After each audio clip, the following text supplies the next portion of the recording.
All right, so we're going to talk about one of the most neglected things in your lift and in your strength, which is your feet. You need strong feet to lift.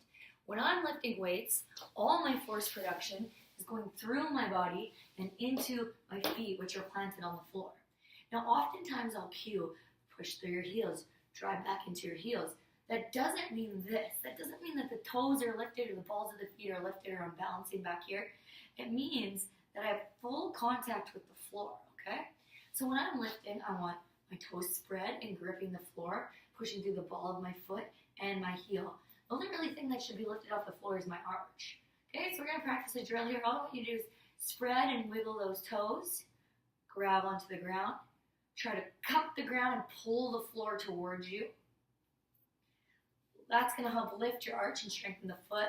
Now let it go, wiggle the toes, and we're gonna repeat that 10 times. Spread them, press them down, pull them in. Now, if I was in my squat position, what I would be cueing here is I'd want you to push through your heels, yes, keeping those toes bound to the floor. And I would also be telling you to split the floor. That's gonna remind you to drive those knees out as you try to push the floor away from you. So when I say push that floor away and split it in half, I'm pushing out on that floor as I move it out from underneath me. Notice how my toes stay connected to the floor, especially on my big toes. It's really common that those lift up. Okay, so we're gonna practice that. You're gonna wiggle and then grasp 10 times.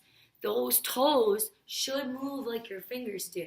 That's why it's really important to wear shoes that fit or no shoes at all. So you want a nice flat shoe so that when you're pushing into the foot or into their foot's pushing into the shoe, which is pushing into the ground, we're not losing all this force from this platform heel in your Air Max or whatever you're wearing.